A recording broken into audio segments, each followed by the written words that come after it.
نحمدہ ونصلی علی رسولہ الکریم، اما بعد فاعوذ باللہ من الشیطان الرجیم، بسم اللہ الرحمن الرحیم۔ قال اللہ تبارک و تعالی وَإِذَا أَخَذْنَا مِيثَاقَكُمْ لَا تَسْفِكُونَ دِمَاءَكُمْ وَلَا تُخْرِجُونَ أَنفُسَكُمْ مِنْ دِيَارِكُمْ ثُمَّ أَقْرَرْتُمْ وَأَنْتُمْ تَشْهَدُونَ۔ قال اللہ تبارک و تعالی یا ایہا الذین آمنوا اتقوا اللہ وکونوا مع الصادقین۔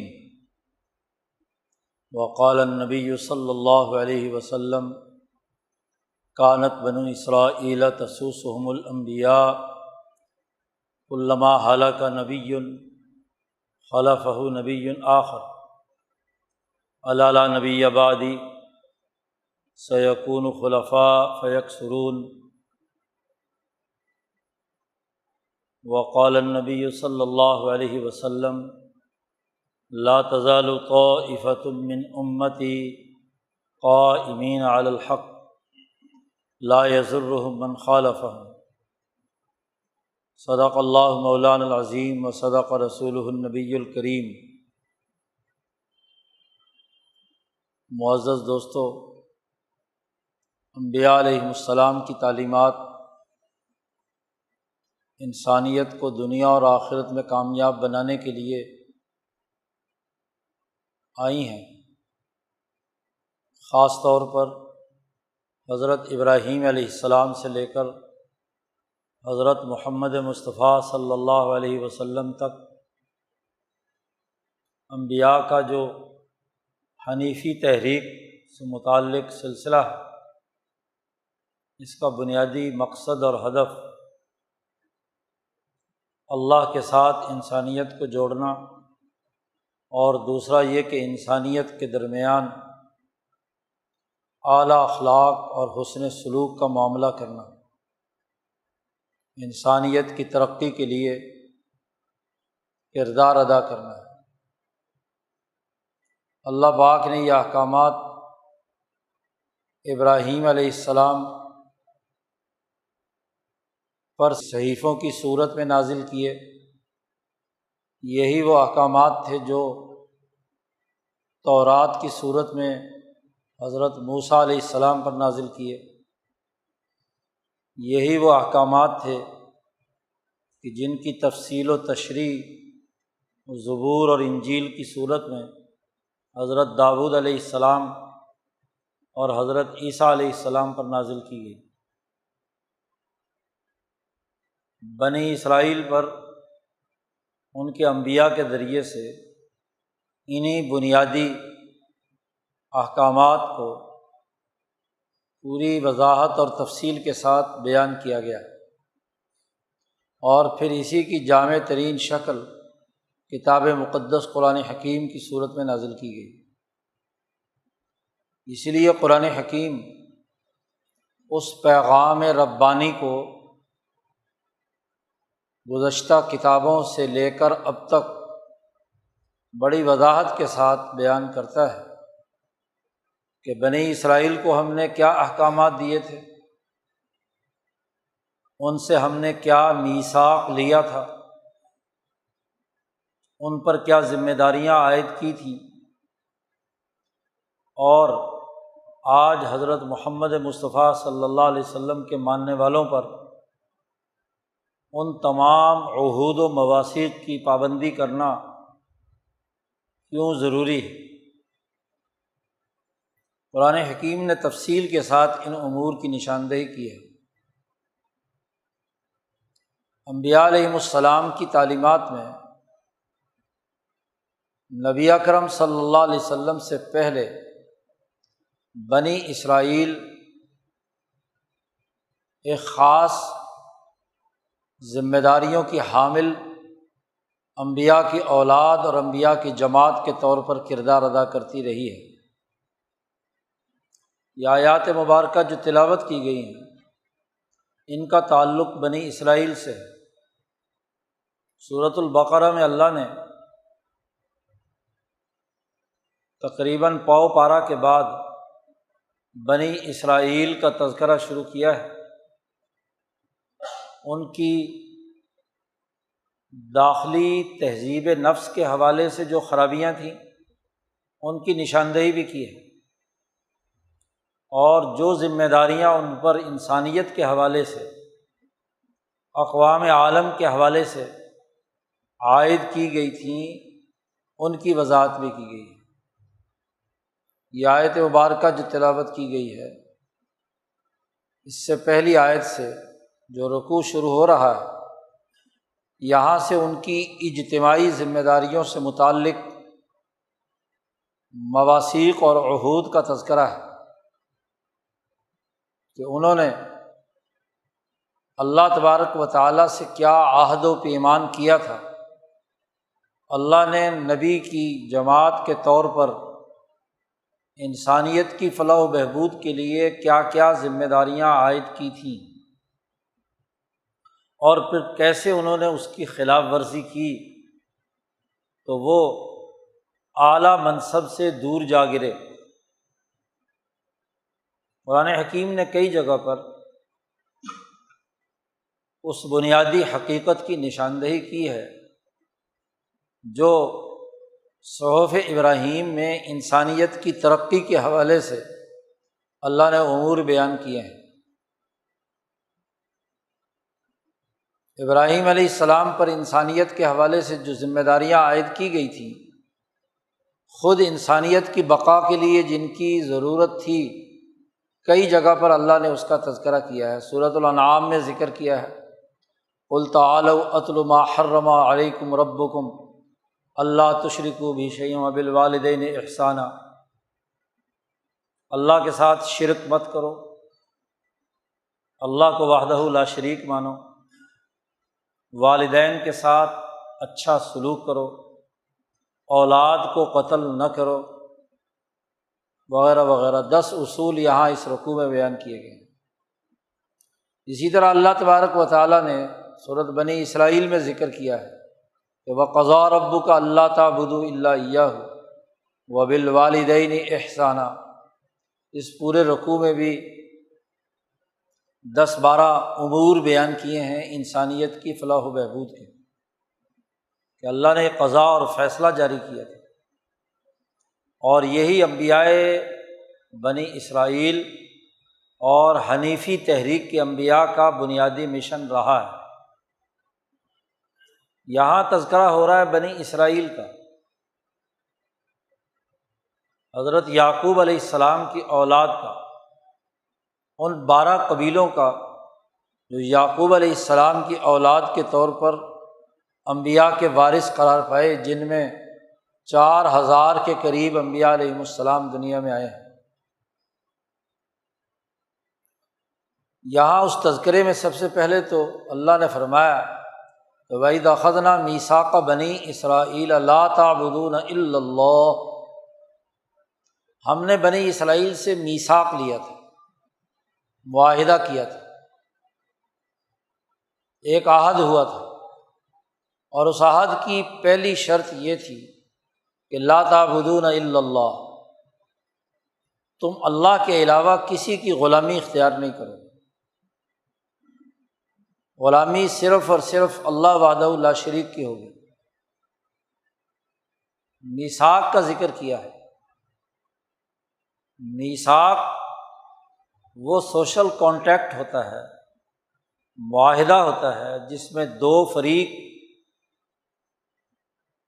کچھ بنیادی اساسی امور پر اتفاق کرتے ہیں، اور اس معاہدے کا تعلق سوسائٹی کے اجتماعی معاملات کے ساتھ ہوتا ہے، کہ اجتماعی طور پر سوسائٹی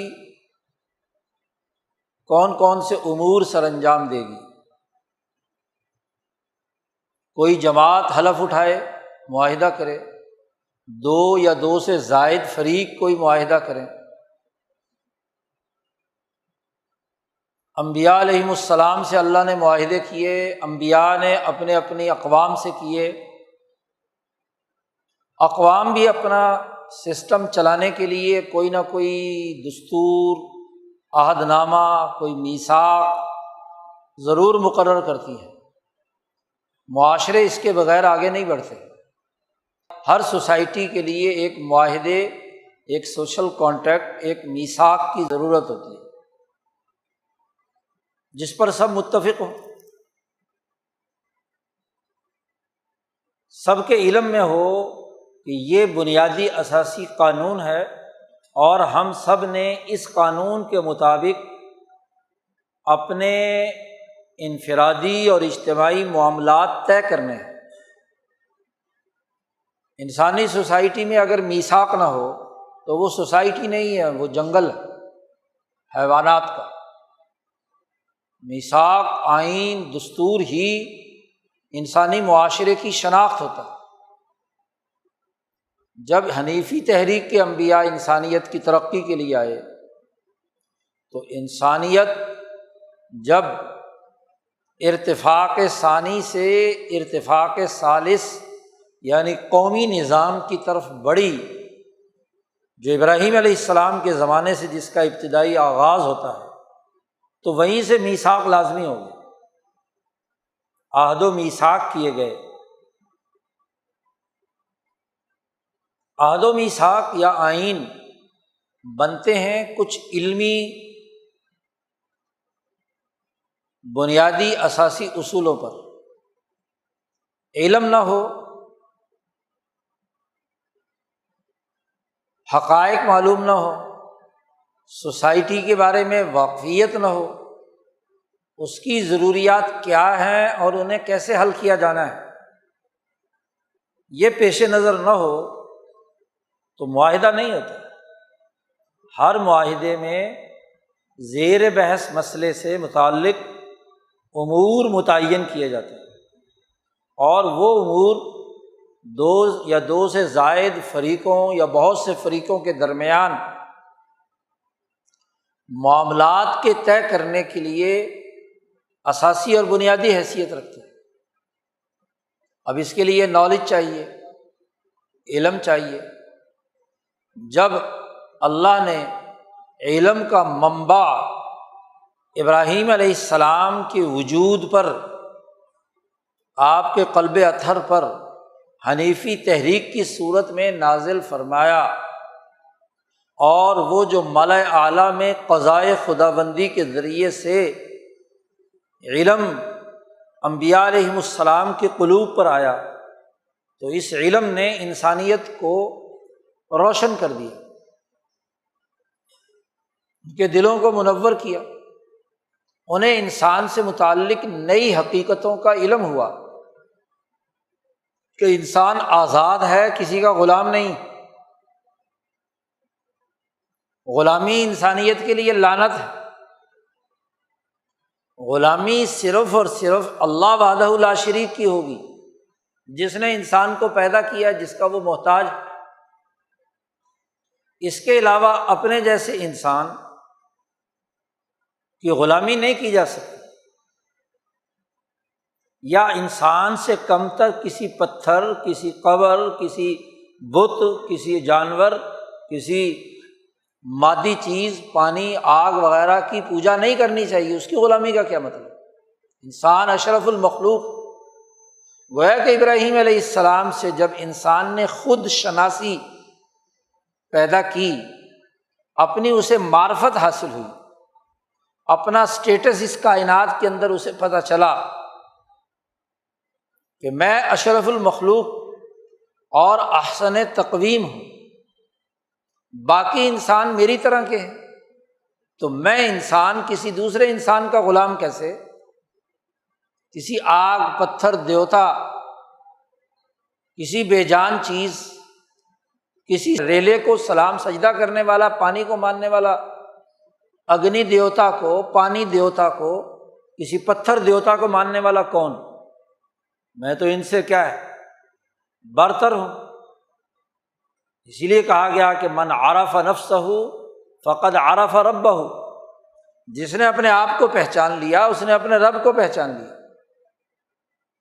کہ اس کا اصل معبود، اس کا اصل رب کون ہے۔ دوسرا انسان میرا رب نہیں ہو سکتا، خواہ لاکھ فرعون دعویٰ کرے انا ربکم الاعلیٰ، رب صرف ایک ہی ہے۔ جب انسان کو اپنی خودی کا تعارف حاصل ہوتا ہے، اس کی انانیت بیدار ہوتی ہے، خود شناسی کے مرحلے سے گزرتا ہے۔ علم نے اس کے دل و دماغ کو روشن کر کے اس کی اپنی حقیقت بتلا دی۔ تو اب معاہدے کی پہلی اساس یہ ہے کہ لا تعبدون الا اللہ، وہ اللہ جس نے پیدا کیا، جس نے اس کے لیے تمام چیزیں اس کائنات کے اندر رکھیں، اس کو وجود بخشا، اس کی غلامی تو اس کا حق ہے، اس کی انعامات کا شکر ادا کرنا ہے۔ منعم حقیقی کے سامنے سجدہ شکر بجا لانا ہے کہ اس نے اتنی متنوع، ایسی عمدہ، ایسی اعلیٰ درجے کی مخلوق احسن تقویم پیدا کی ہے، تو اب اس کے سامنے سر بسجود ہونا، اس کی غلامی اختیار کرنا عین انسانیت کی شرف کا بہت اعلیٰ مقام ہے۔ اس لیے جو نبی جتنا اعلیٰ درجے کا ہے، اتنے ہی اعلیٰ درجے کا وہ اللہ کا بندہ اور غلام۔ حضرت محمد مصطفیٰ صلی اللہ علیہ وسلم سے بڑھ کر کون انسان ہوگا جو انسان کامل یا انسان اکبر یا انسان کبیر کہلا سکتا ہے؟ اور رسول اللہ صلی اللہ علیہ وسلم فرماتے ہیں میں بھی اللہ کا بندہ اور اس کا رسول ہوں، عبدہ ورسولہ، اللہ کا غلام ہوں، اللہ کا بندہ ہوں اور اس کا بھیجا ہوا رسول ہوں۔ تو اللہ کے سامنے عبدیت اختیار کرنا یہ ایک حقیقت ہے۔ معاہدے کی پہلی شق یہ ہے، میثاق یہ ہے، علم کا، نالج کا بنیادی تقاضا یہ ہے کہ حقائق کی روشنی میں اس کے نکات متعین کیے جائیں۔ تو پہلا نقطہ لا تعبدون الا اللہ۔ اللہ کے بعد دنیا میں انسانیت کو لانے کا سبب اس کے والدین ہیں۔ والدین اگر نہ ہوں تو اولاد پیدا نہیں ہو سکتی، تو اس کے بعد دوسرا بنیادی حق والدین کا ہے۔ لہذا اس معاہدے کی دوسری شق اس علم کی روشنی میں یہ ہوئی کہ وبالوالدین احسانا، والدین کی غلامی نہیں ہے، والدین کے ساتھ حسن سلوک ہے۔ غلامی کا مطلب تو یہ ہوتا ہے کہ جو آقا کہے وہ کرنا ہے، صحیح کہے یا غلط کہے۔ تو ماں باپ کی اولاد غلام نہیں ہے،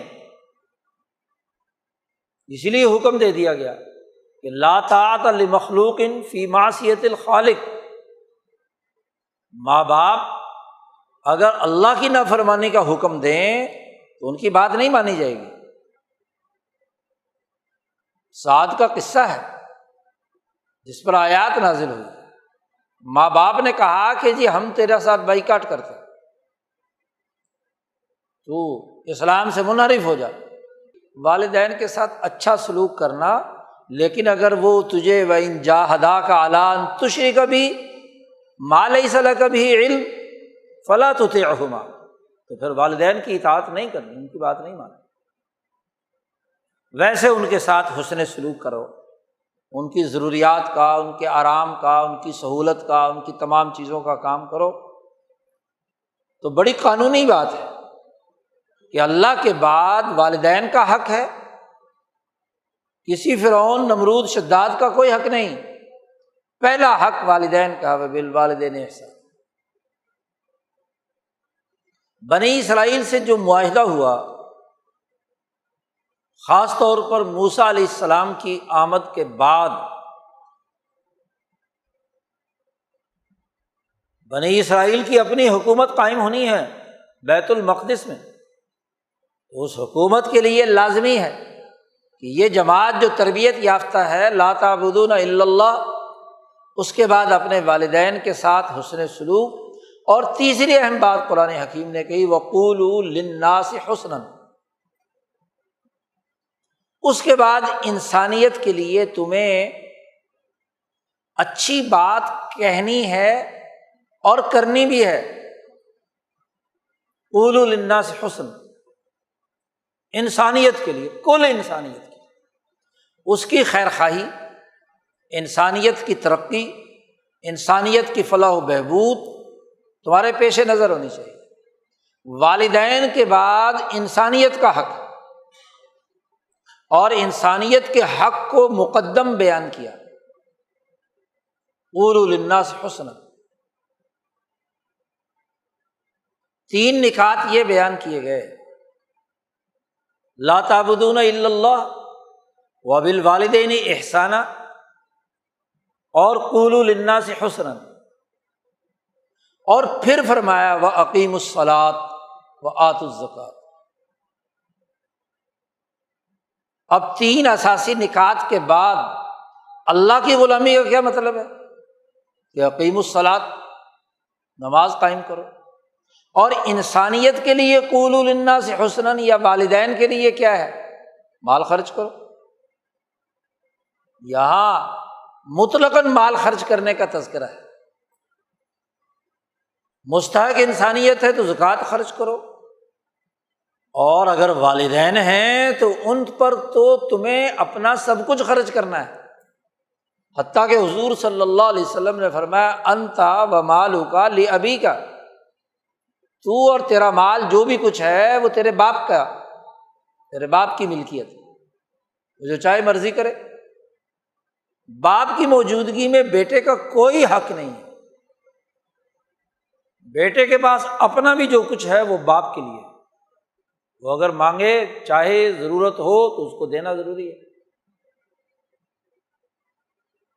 اس کے بعد زکوٰۃ اور نماز کا ذکر کیا کہ بنی اسرائیل سے ہم نے یہ معاہدہ کیا۔ قرآن کہتا ہے یہ معاہدہ تمہارے سے ہوا تھا، لیکن تم نے اس معاہدے کی خلاف ورزی کی، ثم تولیتم من بعد ذلک، تم نے اس معاہدے سے خلاف ورزی کی، اس کو روکا۔ پہلے ایک اجمالی معاہدہ جو ابراہیم علیہ السلام کے زمانے سے چلا آ رہا، موسیٰ علیہ السلام کے زمانے سے چلا آ رہا، اس معاہدہ عمرانی کے بنیادی اساسی اصول بیان کر دیے، اور پھر خاص طور پر مدینہ منورہ کی وہ یہودی سیاسی پارٹیاں، ان کے تناظر میں ایک خاص بات اللہ نے کہی یہاں، جو ابھی خطبے میں ہم نے آیت تلاوت کی ہے، وَإِذْ أَخَذْنَا مِيثَاقَكُمْ لَا تَسْفِكُونَ دِمَاءَكُمْ وَلَا تُخْرِجُونَ أَنفُسَكُم مِّن دِيَارِكُمْ ثُمَّ أَقْرَرْتُمْ۔ قرآن حکیم کہتا ہے کہ پھر ہم نے تم سے، اور یہ معاہدہ بھی ان 10 اصولوں میں شامل ہے جو سورۃ الانعام میں اللہ نے بیان کیا کہ کسی کو ناحق قتل نہیں کرو گے، انسانیت کا قتل نہیں کرو گے، اولاد کو قتل نہیں کرو گے، اپنے آپ کو نہیں مارو گے، خودکشی نہیں کرو گے، کم نہیں تولو گے، کم نہیں ناپو گے، لوگوں پر ظلم اور زیادتی نہیں کرو گے، وغیرہ وغیرہ۔ یہاں خلاصے کے طور پر چونکہ اس آیت کے شان نزول کے تناظر میں یہاں مدینہ منورہ میں یہودیوں کا اس وقت کا عملی کردار ایسا تھا، اس تناظر میں خاص طور پر اللہ نے قوم کا لفظ استعمال کیا، ورنہ اس سے پہلے اخذنا میثاق بنی اسرائیل، بنی اسرائیل سے ہم نے معاہدہ کیا، اور اس آیت میں کہا اخذنا میثاقکم، تم سے ہم نے میثاق کیا۔ کیا میثاق تھا؟ اس کے 2 نکات تھے، لا تسفکون دماءکم، تم اپنا خون نہیں بہاؤ گے۔ دوسری جگہ پر کہا لا تقتلوا النفس التي حرم اللہ الا بالحق، انسانی جان کو قتل کرنا، اس کا خون بہانا سب سے بڑا جرم، قتل انسانیت کا ارتکاب کرنا سب سے بڑا جرم۔ انسانیت کے لیے جو سب سے اچھی بات کہنے کا حکم دیا گیا تھا قولوا للناس حسنا، اس کا پہلا اور لازمی تقاضا یہ ہے کہ آپ کے کسی قول، کسی فعل، کسی بات سے انسانیت قتل نہیں ہونی چاہیے۔ انسانی جان محفوظ ہونی چاہیے۔ زبان سے انسانیت کے لیے اچھی اچھی باتیں کرو، ان کی آزادی کی، ان کی حریت کی، ان کی اچھائی کی، ان کے ساتھ اچھے سلوک کی، جمہوریت کی، پتہ نہیں کیا کیا اعلیٰ بلا، لیکن تمہاری گفتگو سے، تمہاری تحریر سے، تمہارے بیانات سے، تمہارے فیصلوں سے، تمہارے سوسائٹی کے سیاسی اور معاشی اقدامات سے انسانیت قتل ہو رہی ہے، تو یہ معاہدے کی خلاف ورزی ہے۔ یہ گویا کہ اللہ پاک یہاں ان کے اعراض کی نشاندہی بتلا رہا ہے، ثم تولیتم، تم نے اس معاہدے کی خلاف ورزی کی، تم سے جو معاہدہ ہوا تھا وہ تو یہ میثاق ہوا تھا کہ قتل انسانیت کا ارتکاب نہیں کرنا۔ یہ بات تو فرشتوں نے اللہ سے کہی تھی آدم علیہ السلام کے موقع پر، یہ تو خون بہائیں گے، انہیں خلیفہ بنانا چاہتا ہے تو دنیا میں۔ تو اللہ نے کہا کہ تم نہیں جانتے، میں جانتا ہوں۔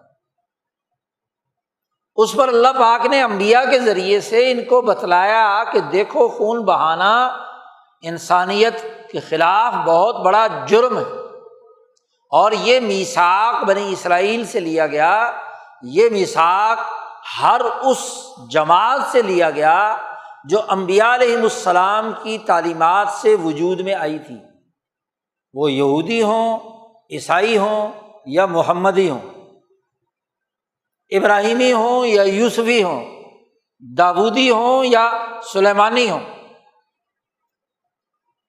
ہر جماعت سے یہ میثاق لیا گیا، اسے انسانیت کے لیے کام کرنا ہے، اور اگر وہ خود انسانیت کو قتل کرنے کے درپے ہو جائے تو انسانیت محفوظ کیسے ہوگی؟ اس لیے تم سے معاہدہ ہوا تھا کہ لا تسفکون دماءکم، اور دوسرا معاہدہ ہوا تھا ولا تخرجون انفسکم من دیارکم، کہ تم اپنے آپ کو، اپنی اولاد کو، اپنی جماعت کے لوگوں کو اپنے گھروں سے، اپنے علاقوں سے بے وطن، بے گھر نہیں کرو گے۔ قتل انسانیت کے بعد جو انسانیت کے خلاف سب سے بڑا جرم ہے وہ کسی کو مہاجر بنا دینا ہے۔ وہ جس دھرتی میں رہ رہا ہے صدیوں سے، وہ جس علاقے میں رہ رہا ہے، جہاں اس کی بود و باش رہی ہے، جہاں وہ پیدا ہوا، جہاں وہ بڑا، پرورش پائی، انسان کا طبعی لگاؤ اس جگہ کے ساتھ ہوتا ہے، اور اس طبعی لگاؤ کا لازمی نتیجہ ان کی اجتماعی سیاسی طاقت کی صورت میں ظاہر ہوتا ہے،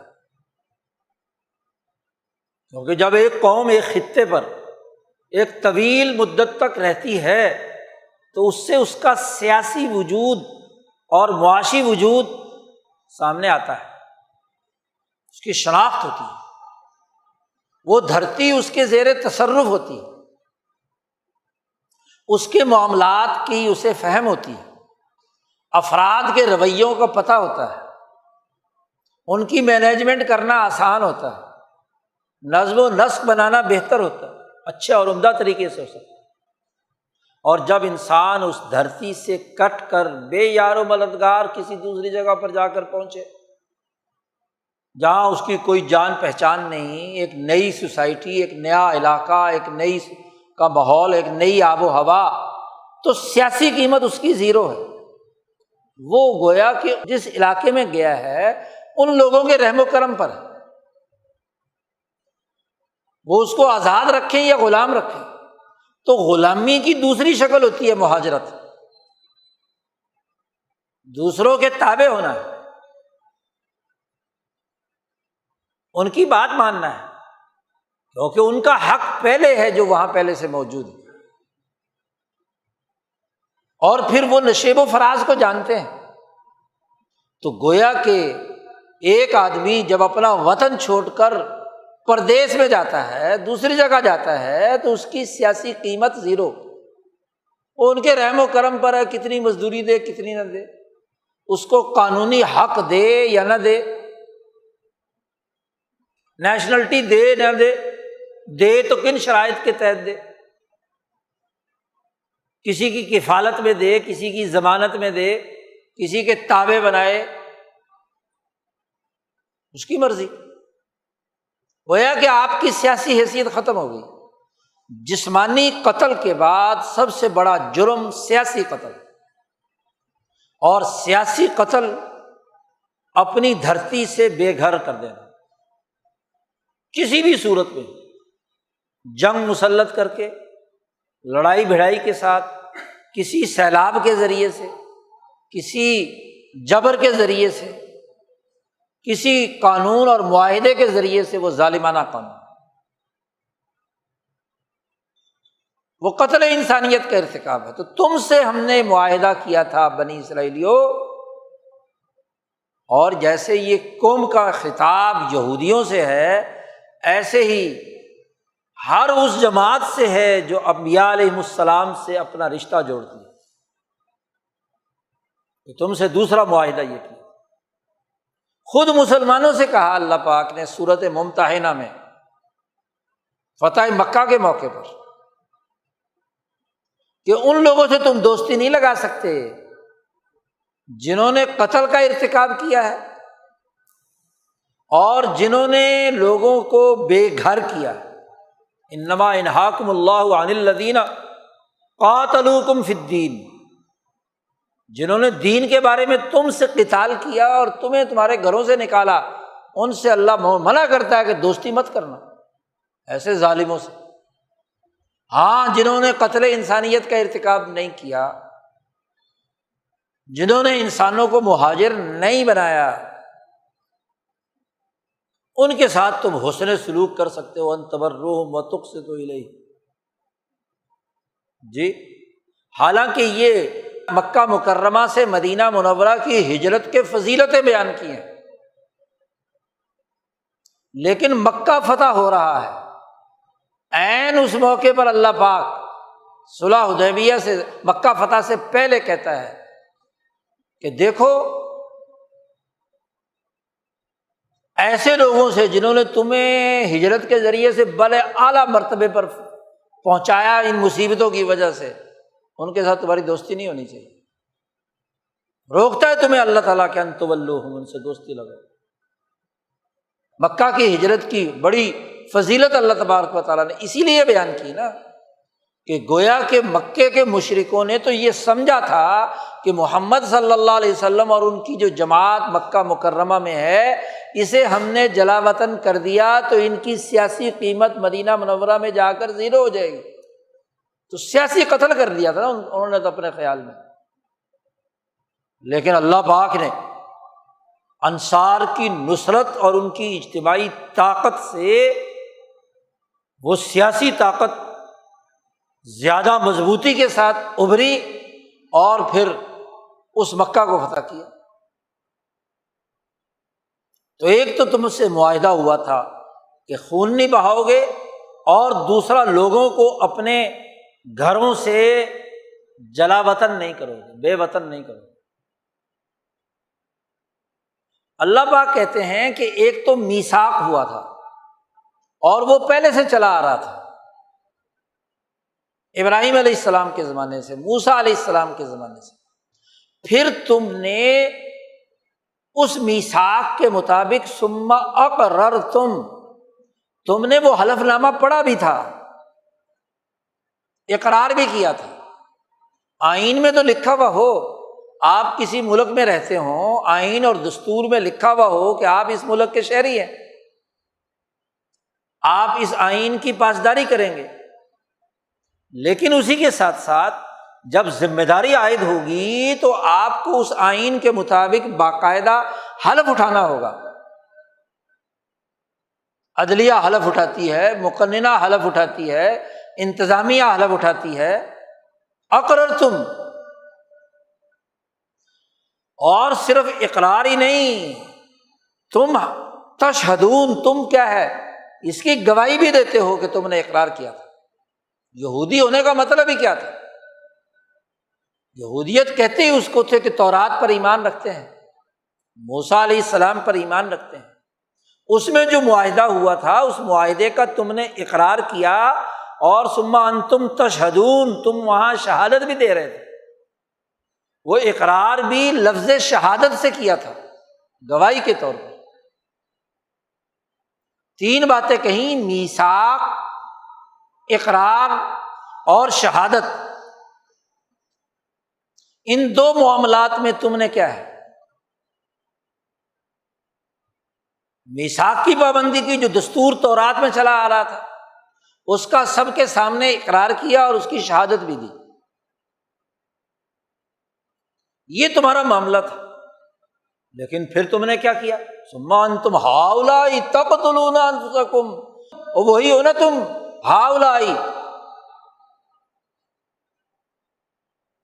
کہ تم اپنے آپ کو، اپنی پارٹی کے لوگوں کو، اپنے وجود کو ہی قتل کر رہے تھے اور انہیں جلا وطن کر رہے تھے، بے گھر کر رہے تھے انہیں۔ تم نے اپنے کرتوتوں سے میثاق، شہادت اور اقرار کے باوجود یہ جرم کیا کہ تم نے ان دونوں شقوں کی خلاف ورزی کی۔ اس آیت کا ایک پس منظر ہے، رسول اللہ صلی اللہ علیہ وسلم جب مدینہ منورہ تشریف لائے تو یہاں دو قبیلے تو مشرکین کے تھے، اوس اور خزرج، اور تین قبیلے بڑے یہودیوں کے تھے، بنو قینقاع، بنو نذیر اور بنو قریظہ۔ یہ یہودی قبائل بعد میں آ کر مدینہ میں بسے تھے۔ اب یہ جو مدینہ میں یہ اوس اور خزرج کے لوگ تھے، ان کے پاس تو کوئی علم نہیں تھا، کوئی کتاب نہیں تھی۔ جیسے مکے کے مشرک تھے ایسے یہ بھی تھے۔ یہ یمن سے دو قبیلے، ایک اٹھ کر مکہ آ گیا، ایک مدینہ آ گیا، ان کے آگے دو ذیلی شاخیں یہاں اوس اور خزرج کی تھی۔ مکہ مکرمہ کی بھی سیاسی نوعیت یہ تھی کہ وہاں بھی 10-12 قبیلے آپس میں لڑتے رہتے تھے۔ نبی اکرم صلی اللہ علیہ وسلم سے پہلے حرب فجار ہوئی جو کئی سالوں چلتی رہی، تقریباً 100 سال۔ ایسے یہاں مدینہ منورہ میں بھی ان اوس اور خزرج کے درمیان، کیونکہ جنگل کا قانون تھا، کوئی معاہدہ، کوئی میثاق، کوئی چیز نہیں تھی، کوئی علم نہیں تھا، جیسے جانور لڑتے ہیں، حیوانیت کی صورتحال تھی، ایسے ہی یہ اوس اور خزرج آپس میں کیا ہے، لڑتے رہتے تھے۔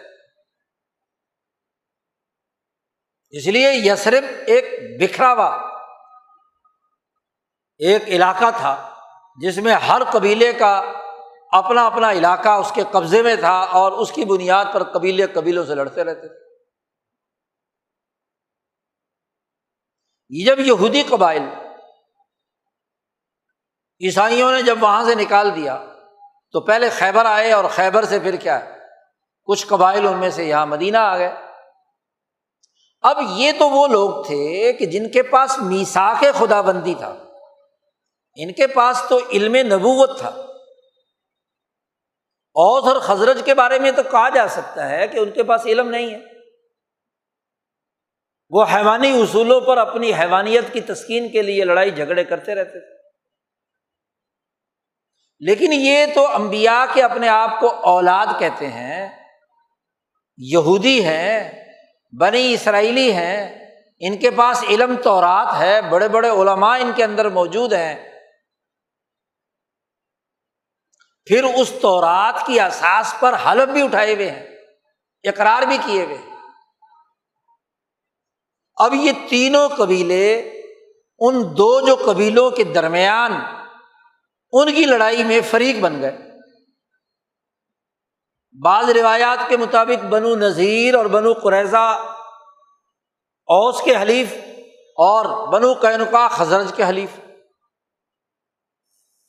یعنی یہودیوں کا آدھا گروپ، بعض روایات میں دو قبیلے اس طرف ہیں، بنو قینقاع اور بنو نذیر، اور بنو قریظہ اکیلے ادھر ایک طرف۔ بہرحال سیاسی تقسیم جو پہلے موجود تھی ایک قبائلی معاشرے میں، جنگل کے معاشرے میں آپ صلی اللہ علیہ وسلم کی آمد سے پہلے یہ یہودی بھی دو حصوں میں بٹ گئے، ایک اوس کے ساتھ اور ایک خزرج کے ساتھ۔ ان کی لڑائی ہوتی تو جو حلیف اوس کا یہودی ہوتا وہ اوس کے ساتھ مل کر خزرج والوں سے لڑائی لڑتا، اور خزرج والوں کا کوئی حلیف یہودی ہوتا اسے خود ہی قتل کرتا۔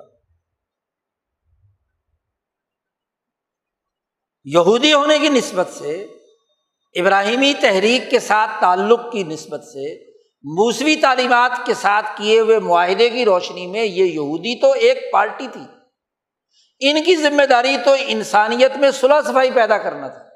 قولوا للناس حسنا، اگر اوس اور خزرج میں لڑائی ہو رہی تھی تو ان کے علم کا تقاضا تو یہ تھا کہ ان کو سمجھاتے کہ بھائی یہ لڑائی جانوروں کی طرح کرنا تو درست بات نہیں، خون بہانے سے روکتے، لیکن الٹا کیا ہوا؟ اپنی چودراہٹ قائم کر رہے ہیں، مفادات اٹھانے ہیں، اوس اور خزرج سے دنیاوی مالی مفادات اٹھانے کے لیے ان کے حلیف ہونے کے ناطے اپنے ہی یہودی کو جو دوسرے فریق میں ہے اس سے لڑ کر اس کو قتل کرنا۔ پارٹیاں دو ہو گئی، تو آدھے یہودی ادھر آدھے ادھر، تو آپس میں قتل کرتے۔ جب لڑائی اور جنگ ہوتی تو یہودیوں کو قتل کرتے، اور اگر ایک قبیلہ غالب آ جاتا، مثلاً اوس غالب آ گیا، تو خزرج اور خزرج کے ساتھ جو یہودی حلیف قبیلے تھے ان کو ان کے گھروں سے جلا وطن کر دیتے، ان کے گھروں کو آگ لگا دیتے، ان پر تسلط حاصل کر لیتے، ان کو گھروں سے باہر نکال دیتے۔ دونوں جرم کا ارتکاب کیا، عین جنگ میں قتل، اور جنگ کے بعد جو غالب آ جاتا تو دوسرے فریق کو قیدی بنا لیتا، غلام بنا لیتا۔ عجیب تماشا ہے، اس معاہدے کی خلاف ورزی کرتے ہیں۔ اس پر اللہ نے کہا ثم انتم ہؤلاء تقتلون انفسکم، تم اپنے آپ کو قتل کرتے ہو، تم تو انبیاء کی جماعت ہو، تمہارے پاس تو علم ہے، تمہارے ساتھ تو اللہ نے ایک میثاق کیا ہے، تم نے اس کا اقرار بھی کیا ہے، تم اس پر گواہی بھی دے چکے ہو، اس کے باوجود تم اس کی خلاف ورزی کر کے اپنے ہی دوسرے مخالف قبیلے کے بندوں کو قتل کرتے ہو، تو نبوت کی تعلیم کہاں گئی؟ تمہاری ذمہ داری تو انسانیت کی حفاظت اور اس یثرب کے اندر عدل و انصاف قائم کرنے کی تھی، تم تو خود بری بن گئے مفادات کی وجہ سے۔ اس قبیلے کے یہودی علماء اس طرف اور دوسرے قبیلے کے یہودی علماء اس طرف، اور ان دونوں کا تذکرہ پچھلے رکوع میں اللہ پاک کر چکا ہے کہ کچھ یہودیوں کے امیین تھے، ومنہم امیون، ایسے کہ جن کے پاس تمنائیں اور آرزوئیں تھیں، وہ اپنے لیڈروں کے نعرے بلند کرتے تھے، گمانات میں مبتلا تھے، آرزوؤں میں مبتلا تھے، اور کچھ ان کے اہل علم، ان کے علماء و احبار اور ان کے رہبان تھے جو اپنی طرف سے تورات کی تشریح کر کے کہتے تھے کہ ھذا من عند اللہ۔ تو جو اس فریق کا مولوی ہے وہ اس فریق کے حق میں تورات کی آیات کو تبدیل کر رہا ہے، اس کی تشریح کر رہا ہے۔ دوسرا مولوی ادھر کا کوئی ہبر راہب ہے تو وہ ادھر کی تشریح کر رہا ہے، اور اس تشریح کی بنیاد پر وہ کہتے تھے کہ اس مخالف فریق کے یہودی کو قتل کرنا جائز ہے۔ جی، تو قتل انسانیت کا ارتکاب حالت جنگ میں، اور زیادہ تر حضور صلی اللہ علیہ وسلم کی آمد سے پہلے مدینہ میں جنگیں ہوتی رہتی تھی۔ پھر جنگ میں جو غالب آتا وہ دوسرے کے بندے قیدی کر کے لے آتا۔ پھر ایک اور بات، جب قیدی ہو جاتے ہیں، غلام بن گئے، تو پھر تھوڑی دیر ٹھنڈے ہوتے تو پھر کہ تورات میں آیا ہے کہ اگر تمہارے بندے گرفتار ہو جائیں، قیدی ہو جائیں تو انہیں پیسے دے کے چھڑاؤ۔ تو لہذا اب تورات پر ہم عمل کرتے ہیں، وَإِن يَأْتُوكُمْ أُسَارَىٰ تُفَادُوهُمْ وَهُوَ مُحَرَّمٌ عَلَيْكُمْ إِخْرَاجُهُمْ۔ پہلے خود ہی انہیں نکال کر گرفتار کروایا، قیدی بنایا، غلام بنایا، اور پھر ان غلاموں کو چھڑانے کے لیے چندہ جمع کیا۔ لو جی سب لوگ چندہ جمع کرو، ریلیف فنڈ قائم کرو قیدیوں کو چھڑانے کے لیے، لاؤ جی چندہ دو۔ اب وہ چندہ جمع کیا لیڈروں نے، اور جا کر کیا ہے، جنہوں نے قیدی بنایا ہے ان کو پیسے دے کے اپنے یہودی چھڑا کر لاتے، اور ظاہر ہے کہ چھڑا کر لائے ہیں یہودی تو جو لیڈر ہیں اور جو بڑے بڑے ان کے احبار اور رہبان ہیں وہ اپنا کمیشن بھی تو رکھیں گے نا، کمیشن بھی کھانا ہوگا، پیسے بھی کھانے ہوں گے، چندہ تو زیادہ ہوتا ہے نا۔ حالانکہ اللہ پاک کہتا ہے وَهُوَ مُحَرَّمٌ عَلَيْكُمْ إِخْرَاجُهُمْ، ان کو جلا وطن کرنا، ان کو قیدی بنانا یہ حرام تھا، پہلے خود ہی تم نے انہیں قیدی بنوایا، گرفتار کر کے لائے، اب قیدیوں کو چھڑانے کے لیے کیا ہے، عوام سے مانگتے ہو چندہ، پیسے لیتے ہو، اور وہ پیسے جمع کر کے دوسرے فریق کو پیسے دے کر گرفتاری سے رہائی کراتے ہو ان کی۔ قرآن نے خاص طور پر کہا ثم انتم ہؤلاء تقتلون انفسکم وتخرجون من دیارکم، اور پھر اگر قیدی آ جائے تو تم اس کو چھڑاتے ہو۔ اچھا لوگ پوچھتے کہ بھائی تم نے تورات پر عمل نہیں کیا؟ انہوں نے کہا کہ ہاں عمل کیا ہے تورات پر، کہ جو قیدی گرفتار ہو گئے ان کو ہم نے رہا کروایا۔ دیکھو ہم نے تورات پر عمل کرنے والے ہیں، ہم تو اللہ کی بات مانتے ہیں۔ اللہ پاک کہتے ہیں عجیب لوگ ہیں جی، پہلے جو چیز حرام تھی پہلے اسے تو تعویلات کے ذریعے سے حلال بنایا۔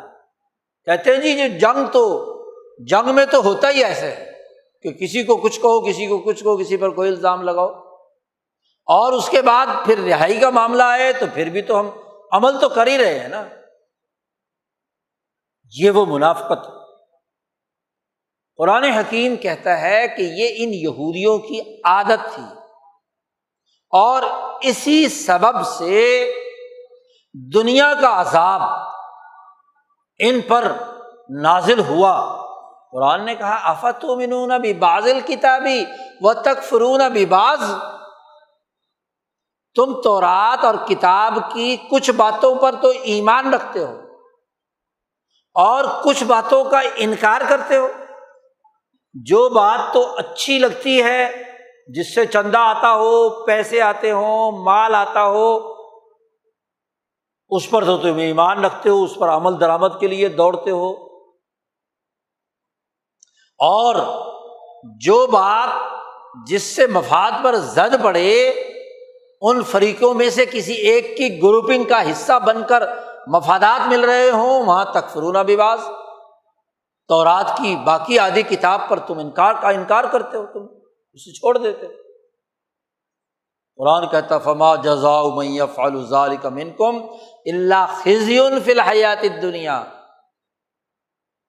جو جماعت یہ ارتکاب کرتی ہے کہ کتاب اللہ کے ایک حصے پر عمل کرے اور دوسرے حصے کا انکار کرے، اس کے لیے دنیا میں رسوائی ہے، ذلت ہے، تباہی ہے، بربادی ہے، اور آخرت کا عذاب اس سے بھی بڑھ کر۔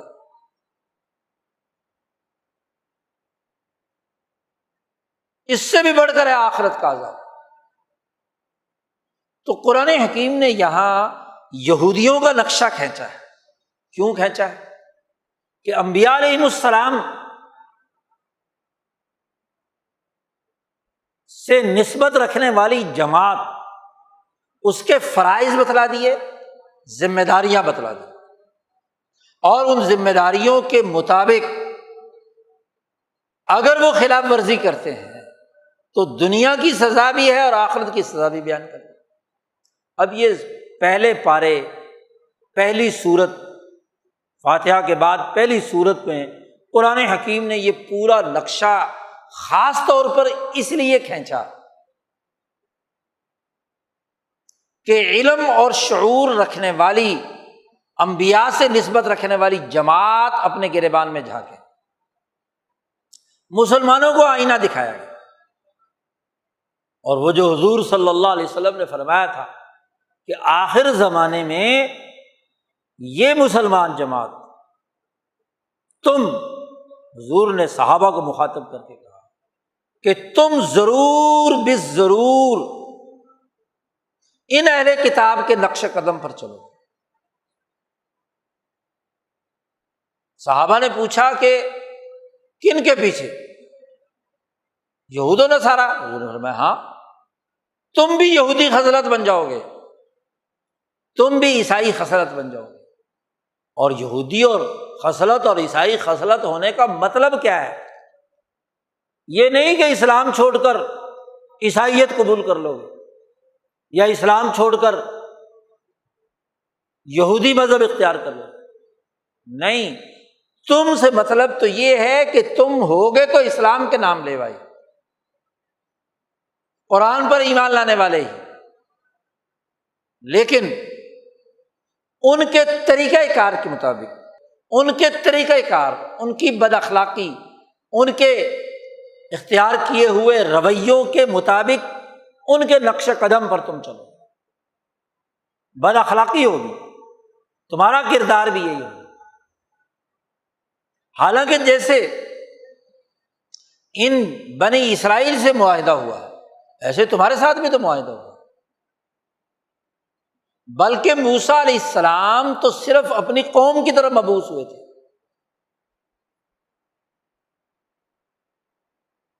اور رسول اللہ صلی اللہ علیہ وسلم انسانیت کی طرف مبعوث ہے۔ قل یا ایھا الناس انی رسول اللہ الیکم جمیعا، پوری انسانیت۔ تمہاری ذمہ داری تو زیادہ تھی، لیکن مسلمان کی آج حالت کیا ہے کہ جو بد اخلاقی یہودیوں نے موسیٰ علیہ السلام کے زمانے سے شروع کی ہوئی تھی، اور وہ آج بڑھتے بڑھتے بڑھتے بڑھتے بڑھتے دجل و کذب کے عروج پر پہنچ گئی۔ نبی اکرم صلی اللہ علیہ وسلم فرماتے ہیں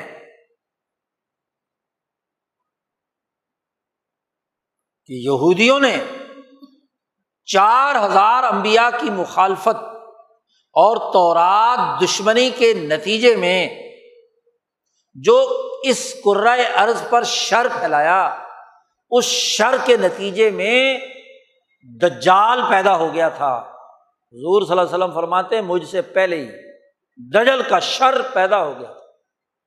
وہ تو جب میں دنیا میں مبعوث ہوا تو میں نے اس کو جکڑ دیا ایک جگہ پر، دنیا بھر میں عدل و انصاف کا غلبہ کر کے اس پورے شر کو بند کر دیا ایک جگہ۔ لیکن جیسے جیسے زمانہ گزرے گا، میرے بعد اور یہ مسلمانوں کی وہ جرأت و ہمت، وہ نظریہ اور سوچ جو محمد مصطفیٰ صلی اللہ علیہ وسلم کے قلب کی تاثیر تھی، وہ کم ہوگی تو یہ شر پھیلتا رہے گا۔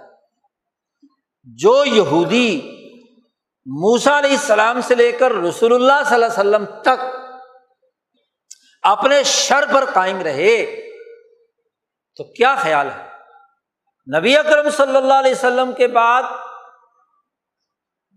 وہ آپ کے تابع ہو جائیں گے؟ نہیں، رسول اللہ صلی اللہ علیہ وسلم نے فرمایا تھا کہ ہلاک کسریٰ فلا کسریٰ بعدہ وہلاک قیصر فلا قیصر بعدہ، قیصر و کسریٰ ہلاک ہو جائیں گے، لیکن یہ جو رومی نسل ہے، یہ یہودیوں اور عیسائیوں کی جو رومت الکبریٰ ہے جی، قیصر ہلاک، کسریٰ ہلاک ہو گیا، دوبارہ نہیں ہوگا، وہ ایک دفعہ لڑائی ہوگی، 2 دفعہ لڑائی ہوگی، اس کے بعد پورا مشرق تمہارے تابع ہو جائے گا۔ لیکن والروم ذوات القرون کلما ہلک قرن خلفہ قرن آخر، یہ جو رومی صہیونیت اور عیسائیت اور یہودیت کا ملغوبہ ہے، یہودیت اور عیسائیت کی جو حکومتی طاقت ہے اس کا عنوان رومۃ الکبریٰ، یہ روم جو ہے ذوات القرون ہے، یہ اگر ایک دفعہ تم سے شکست کھا گئے تو پھر دوبارہ ابھریں گے، ان کے اندر سے شر نہیں نکلے گا۔ اس لیے رسول اللہ صلی اللہ علیہ وسلم نے فرمایا کہ وہ جو دجل کا شر میری آمد سے پہلے یہودیوں کے کرتوتوں کی وجہ سے جمع ہو گیا تھا، وہ میرے بعد کے طویل عرصے میں وہ شر بڑھتا پھیلتا پھولتا دجل جو ہے وہ عالمی سطح پر پہنچ جائے گا صہیونیت کی شکل میں۔ جی، رومۃ الکبریٰ کی بگڑی ہوئی شکلیں دجل کی بنیاد پر بڑھتی چلی جائیں گی حتیٰ کہ وہ دجال اکبر ظاہر ہوگا۔ جی، کیونکہ مسلمان جماعتیں بھی اس کے شر سے متاثر ہونا شروع ہو جائیں گی، ان کی اخلاق اور رویے بھی وہی بن جائیں گے، کہنے کو نام کے مسلمان، نام کے عاشق رسول، نام کو خدا کو ماننے والے، نام کو قرآن کے ماننے والے، نام کے اسلامی، رویے اخلاق اور کردار اس دجل و فریب کے عالمی شر کے نظام کے تحت ان مسلمانوں کی بھی ہوں گے تو وہ شر پھیلتا جائے گا۔ آج پچھلے 300 سال سے وہ شر صہیونیت کی صورت میں انسانیت پر مسلط ہے، جس کا اقتصادی نظام سرمایہ داری ہے،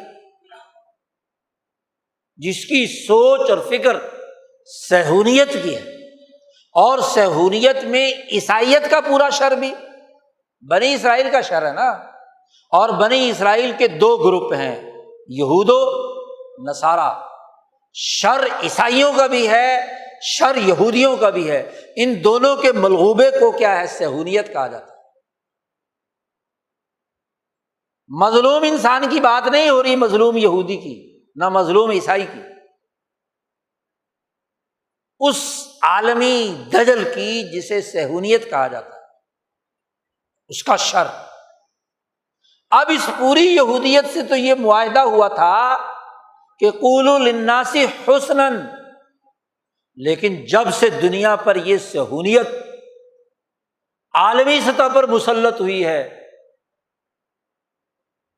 ایسٹ انڈیا کمپنی کی صورت میں یا کمپنیوں کے عالمی تسلط کی صورت میں، سرمایہ داری کے نئے نظام کی صورت میں، ظلم و ستم کا نظام جو 2 کام ضرور کرتا ہے، انسانی خون بہانا، قتل و غارت گری کرنا، اس کا ہدف، اور اگر کہیں قتل کا موقع نہ ہو تو اس کی سیاسی طاقت ختم کر دینا، سیاسی قتل،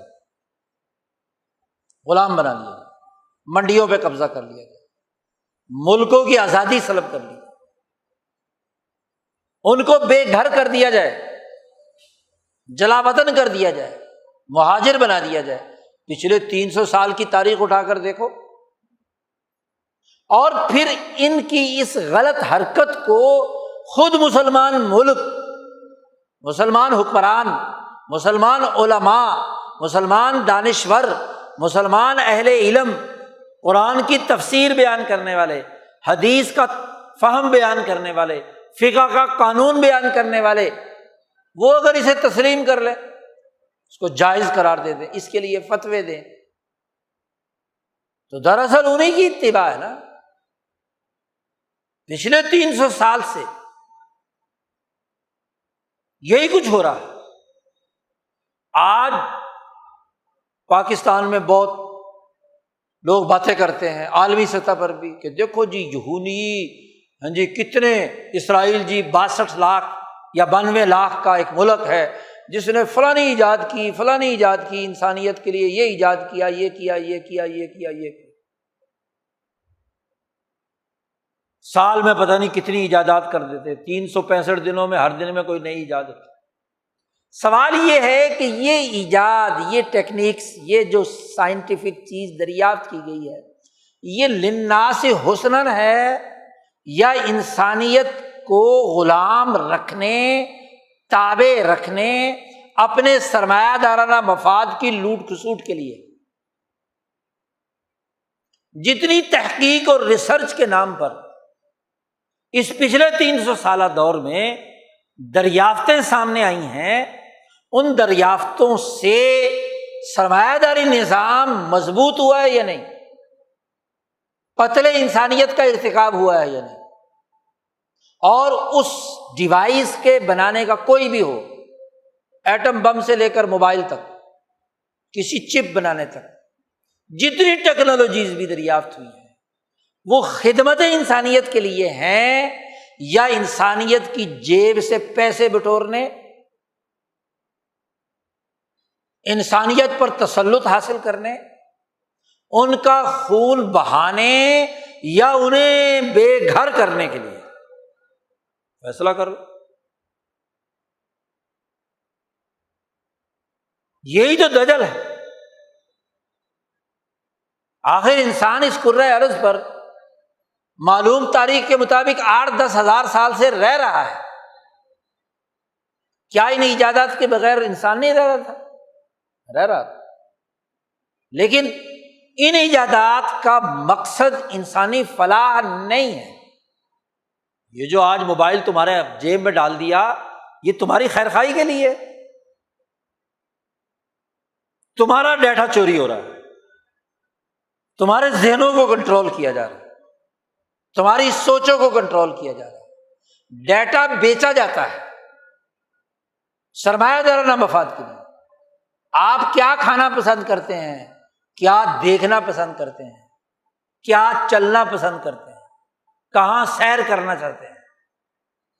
اب ایک روبوٹ انسان، یہ انسانیت کی ترقی ہے یا اس کا مقصد غلام انسان پیدا کرنا ہے اپنے مقاصد کے لیے؟ تخرجون انفسکم من دیارکم، اور پچھلی 300 سال کی تاریخ، افریقہ کے غلام گرفتار کر کے امریکہ لے جائے جا رہے ہیں، بیچے جا رہے ہیں۔ جنگ عظیم اول میں اور دوم میں اس بر عظیم پاک و ہند سے یہاں کی مقامی آبادی کو جنگ میں جھونکنے کے لیے باقاعدہ بھرتی کیا جا رہا ہے چند ٹکوں کے عوض، اور عراق اور بغداد پر حملہ کرانے کے لیے یہاں کا پنجابی گبرو جوان جاتا ہے، قتل ہوتا ہے۔ کالے افریقیوں کو لے جا کر جنگ عظیم دوم میں فرانس اور برطانیہ میں بارودی سرنگوں کے آگے اور کیمیائی ہتھیاروں کے سامنے ڈال دیا گیا، لاکھوں کروڑوں انسان قتل کر دیے گئے۔ قولوا للناس حسنا، یہ حسن ہے انسانیت کے لیے، یہ اچھی بات ہے۔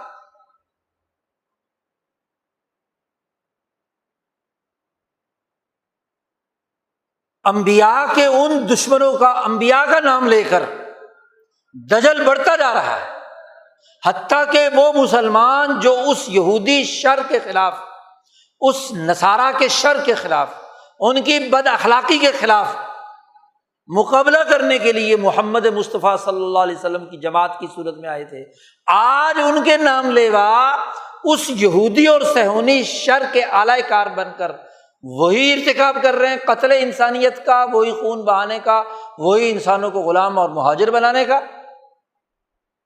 57 مسلمان ملک بظاہر اسلامی ملک، خلافت عثمانیہ کے خاتمے کے بعد مسلمانوں کی بین الاقوامی طاقت کے ختم ہونے کے بعد مسلمانوں کی اسلامی ریاستیں بنائی جا رہی ہیں، اور بنانے والا کون ہے؟ وہی صہیونی سامراج،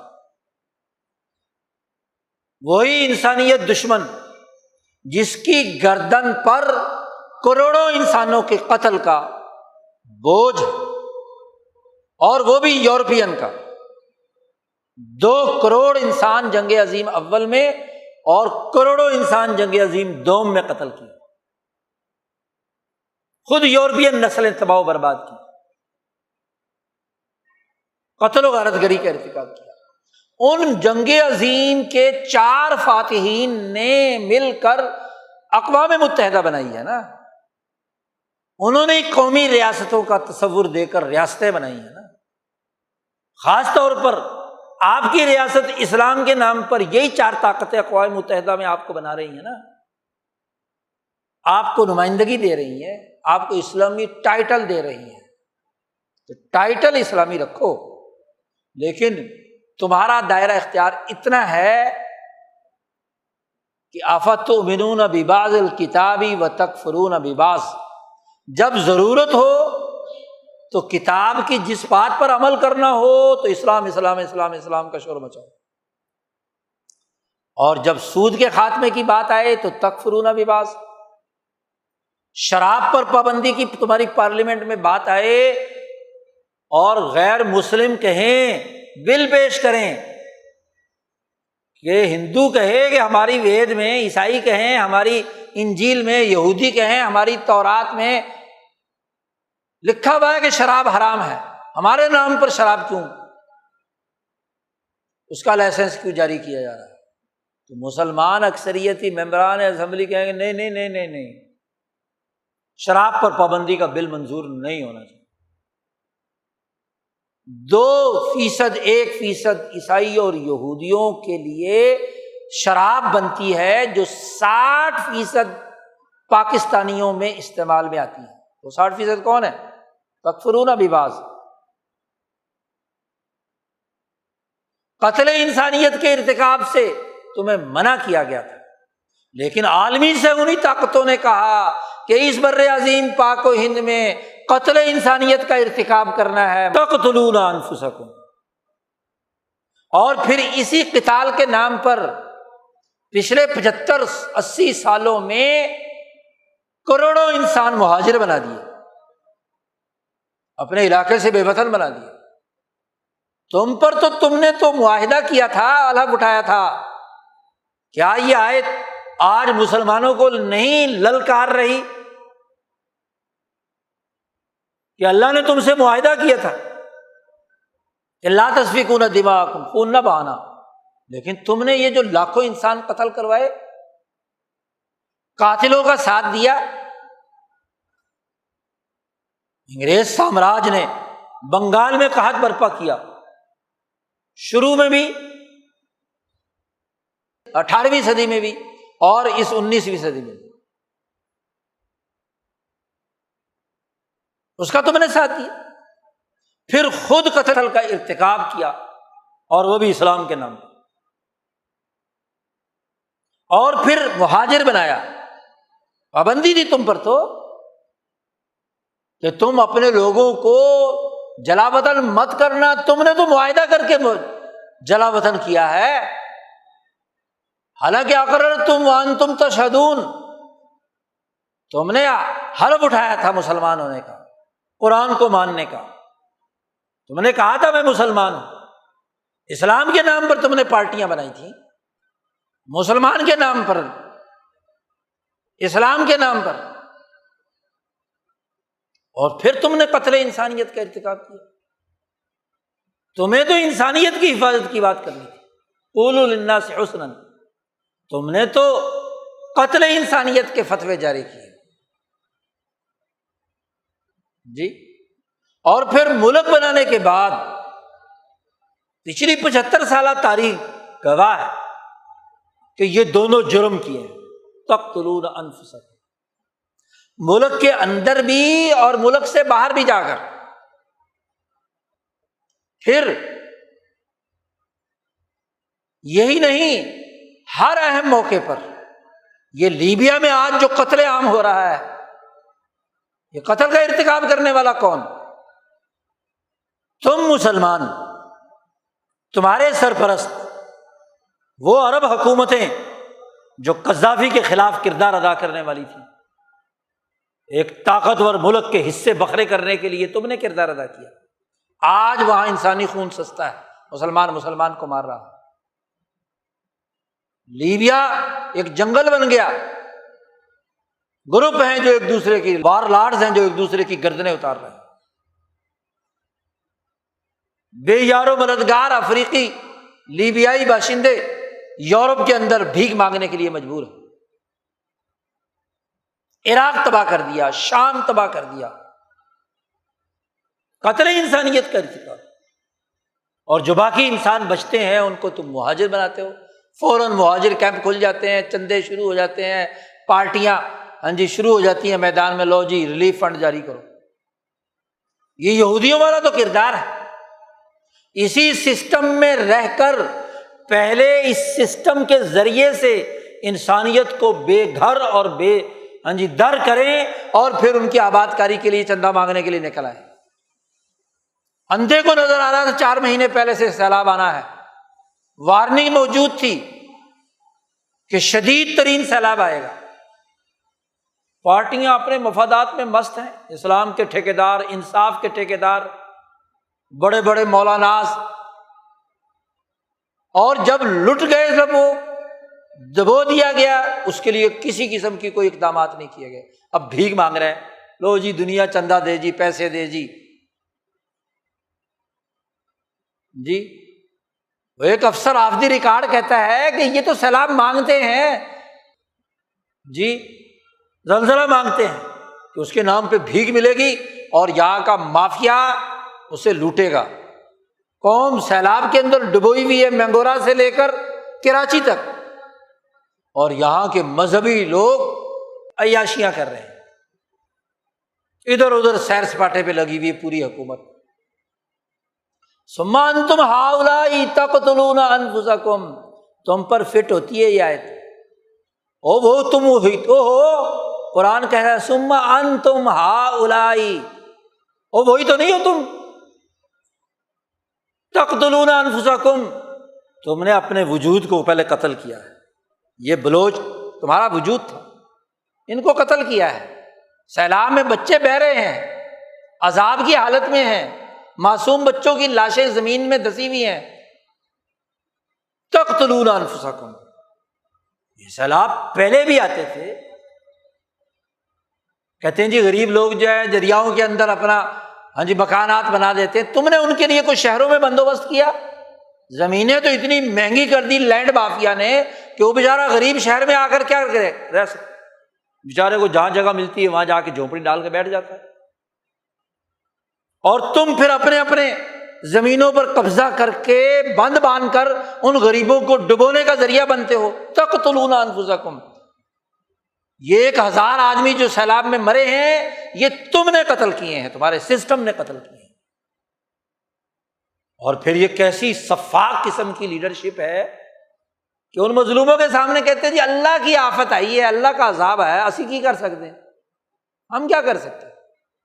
تم آفت ہو، تمہاری مینجمنٹ آفس ہے، تمہارا سسٹم تباہ کن ہے، تمہارے سسٹم نے انسانوں کو قتل کیا۔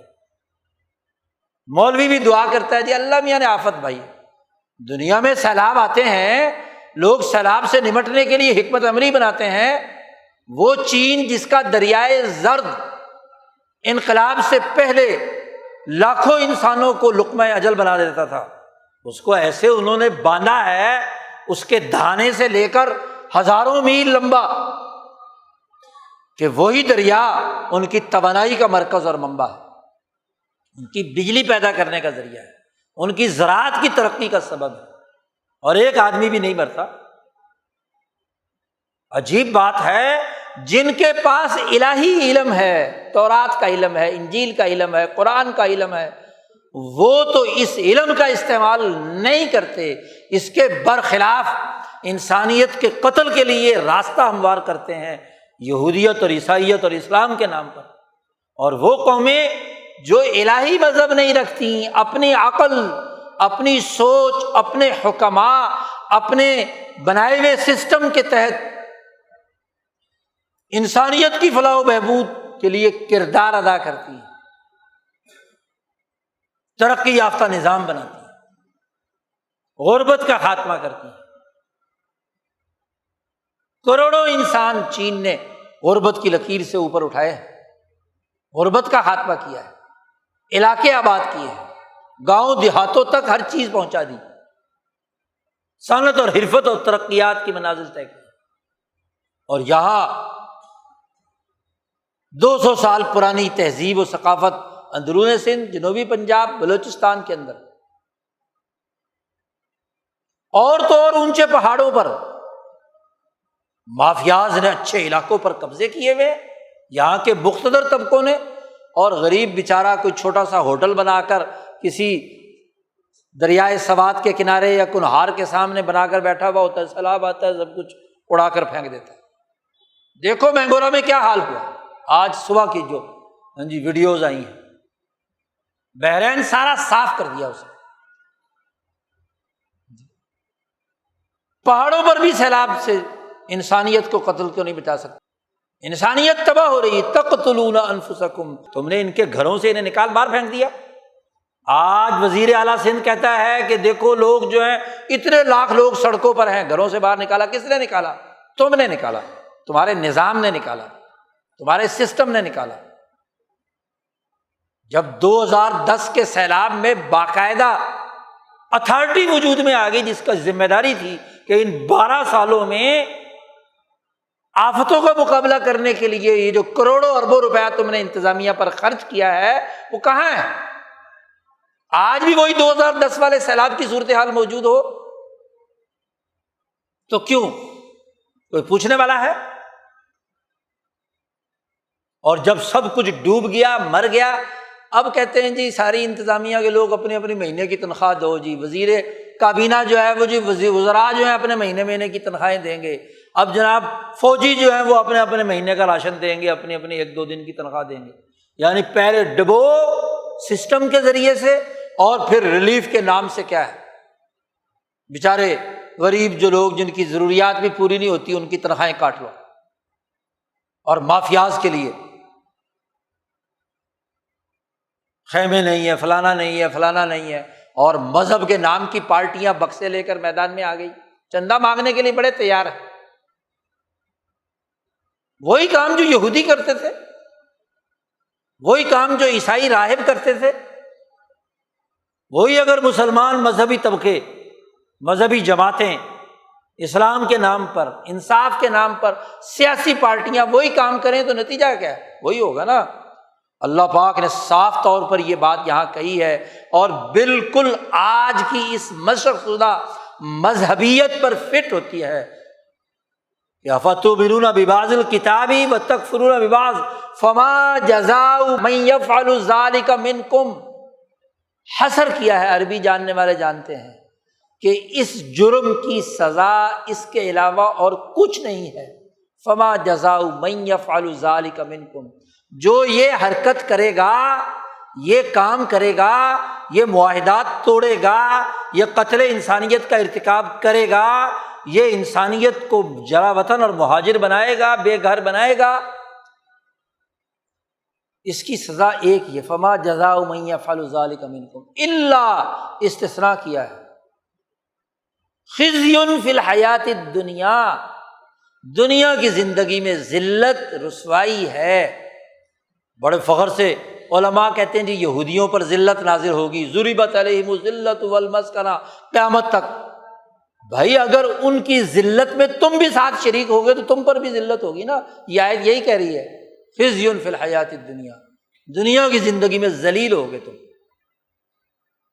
جب تم ان کے اعلی کار بن گئے، انہی کے رویے تم نے اپنا لیے، انہی کی بد اخلاقیاں تمہارے اندر آ گئی، وہی سوچ تمہاری بن گئی، تو کیا فرق ہے؟ خزی فی الحیات الدنیا۔ آج 1.5-2 ارب مسلمان کیوں ذلیل ہے دنیا بھر میں، اور ان مسلمان ملکوں میں سب سے زیادہ خزی، ذلت اور رسوائی کی حالت میں ہم کیوں ہیں؟ ہر حوالے سے ہمارے پاسپورٹ کی حیثیت کیا ہے؟ دنیا بھر میں کم حیثیت پاسپورٹوں میں آخری 2-3 سے اوپر آپ کا نمبر ہے۔ کیا حیثیت ہے؟ پاسپورٹ شناخت ہوتی ہے کسی قوم کی، اس کی عزت کی حالت یہ ہے۔ 1-2 چھوٹے چھوٹے ملکوں کے علاوہ ان سے آپ تھوڑے سے بڑے ہیں، اور اگر یہی حالت رہی تو پھر کیا ہے، شاید آخری نمبر ملے۔ عدل و انصاف کے حوالے سے 130ویں نمبر پر، نظم و نسق کے حوالے سے آپ کی حیثیت کیا ہے، کرپشن کے حوالے سے کیا نوعیت ہے، دنیا میں دہشت گردی پھیلانے کے حوالے سے آپ کا نمبر کون سا ہے، خزي فی الحیات الدنیا۔ اسی لیے بھیک مانگنے نکل کھڑے ہو جاتے ہیں۔ 4 مہینے ہو گئے آپ کا وزیر اعظم کشکول لیے پھرتا ہے، کبھی قطر میں، کبھی سعودی عرب میں، کبھی اقوام IMF کے سامنے، کبھی کسی کے سامنے، کبھی کسی کے سامنے۔ یہ عزت ہے؟ اور اب تو نیا بہانہ مل گیا، سیلاب کے نام پر دنیا بھر سے بھیک مانگنا۔ انہوں نے بھیک دینے کے لیے ہی تو یہ کام کیے ہیں۔ ایسا کوئی سسٹم نہ ہو جس کے ذریعے سے یہ قتل سے بچ جائیں اور عزت سے زندگی بسر کریں، اور یہ مصیبت میں پھنسیں اور پھر ہم سے مانگے، اور پھر ہم کچھ نہ کچھ ان کے کشکول میں، اقوام متحدہ نے چند کروڑ ڈالر تمہارے کشکول میں ڈال دیے، عالمی ڈونر ایجنسیوں نے بھیک دے دی اور اس پر بغلیں بجائی جا رہی ہیں کہ پاکستان کو جناب والا اتنے کروڑ ڈالر ملے۔ اس سے بڑی ذلت اور رسوائی کیا ہوگی؟ جس دین حنیفی نے انسانوں کو اپنی معرفت، اپنی آزادی اور حریت اور اپنی شناخت پیدا کر کے کہا تھا کہ رب کی معرفت وہی حاصل کرے گا جس نے اپنی معرفت حاصل کی، آج ہم نے اپنی معرفت ڈبو کر ذلت اور رسوائی کے اس عمیق اور اتھاہ گہرائیوں میں اسے ڈال دیا، اور اس کی وجہ وہ عالمی شر ہے جو مسخ شدہ یہودیت، مسخ شدہ عیسائیت کے ذریعے سے انبیاء کی توہین کرنے کے نتیجے میں پیدا ہوا، اور آج وہ عالمی نبی، آخری نبی محمد مصطفیٰ صلی اللہ علیہ وسلم کی تعلیمات کے انحراف کے نتیجے میں عالمی دجل کی شکل اختیار کر چکا۔ اس کی اتباع کرنا جرم، اس کے رویے اختیار کرنا اس شر میں اس کا ساتھ دینا ہے۔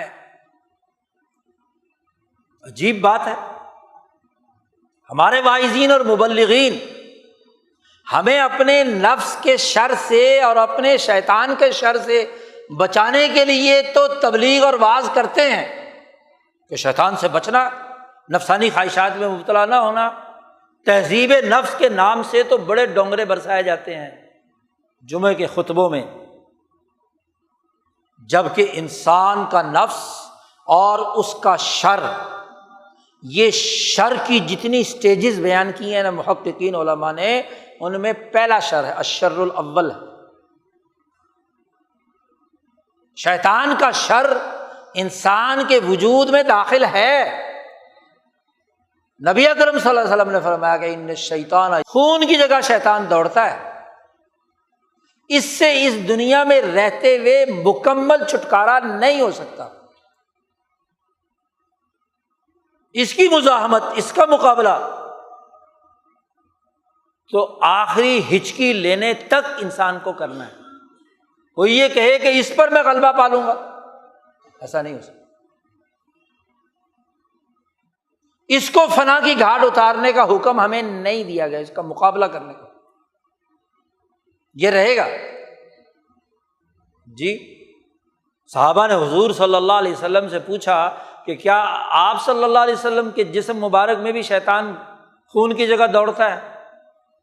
تو حضور نے فرمایا کہ ہاں میرے وجود میں بھی ہے، لیکن میرے شیطان پر مجھے اللہ نے قبضہ دے دیا، وہ میری مرضی کے خلاف مجھے کوئی کام نہیں کہہ سکتا۔ یعنی اس کی جو کام کرنے کا انداز اور اسلوب تھا، وہ جو ایکٹیو چلا آ رہا ہے انسانیت میں، اسے کیا ہے ختم کر دیا، لیکن موجود ہے، فنا نہیں ہوگا۔ اور اس کے بعد 2 شر ہیں، شاہ صاحب فرماتے ہیں، شاہ ولی اللہ صاحب، شر اول شیطان ہے، اور دوسرا شر یہ ہے کہ انسان نما شیطان مل کر کسی قوم پر مسلط ہو جائیں ارتفاق ثالث کی صورت میں۔ یا کسی قبیلے اور خاندان پر مسلط ہو جائے، یا اسی طریقے سے اقوام عالم پر مسلط ہو جائیں، یہ شر کی اگلی قسم ہے۔ شر ثانی کسی قوم کے قومی نظام پر درندہ صفت لوگ مسلط ہو جائیں، وہی جو قتل انسانیت کا ارتکاب کریں اور انسانوں کو جلا وطن کریں۔ اور آخری زمانے میں حضور صلی اللہ علیہ وسلم نے فرمایا کہ جب دجال کا غلبہ ہوگا تو وہ اقوام عالم پر کیا ہے، دجل کا عالمی نظام قائم ہوگا۔ ان دو کے خاتمے، ان کو مغلوب کرنے، ان کا مقابلہ کر کے ان سے کلی برات کا اعلان کرنے کے لیے مسلمان پر فریضہ عائد کیا۔ اسی لیے نبی اکرم صلی اللہ علیہ وسلم نے صحابہ کی جو جماعت تیار کی، اس کو شر ثانی اور شر ثالث ان دونوں کا خاتمہ کر کے کرنے والی جماعت تیار کی تھی۔ قومی سطح کا جو درندگی کا نظام مکہ اور حجاز پر اور عرب پر تھا، اس کا خاتمہ کیا، اور عدل و انصاف کا نظام پورے جزیرۃ العرب میں قائم کیا، اور جو بین الاقوامی شر کا نظام قیصر و کسریٰ کا تھا، اسے توڑ کر اس کا بین الاقوامی خاتمہ کیا۔ یہ دو فریضے ہیں۔ آج یہ بڑی فکری غلطی ہے جسے لوگ نہیں سمجھ رہے۔ قومی سطح کے سسٹم کو توڑنا ظلم کے، اور بین الاقوامی سسٹم سے برات کا اعلان کرنا، یہ فریضہ ہے مسلمان جماعت کا۔ باقی رہا شیطان کا وسوسہ، نفس کے خیالات کا آنا، یہ ذات کی حد تک ہے، اور اس سے چوکنا رہنا ہے، مقابلہ کرنا ہے، جی فرق کرنا ہے۔ وسوسہ شیطانی الذی یوسوس فی صدور الناس، جو خناس، اس سے مقابلہ کرنا، اور اس مقابلے کا اثر ان شیطان، انسان نما شیطانوں سے، جن کو شیاطین الجن وحی کرتے ہیں، شیاطین الانس، ان کی اجتماعی طاقت کو توڑنے سے ہوگا۔ وہ تو نہ توڑو، اور اس کے اندر رہتے ہوئے اپنے ذاتی وسوسوں اور انفرادی امور کے اندر الجھے رہو، تو مقابلہ کیسے ہو؟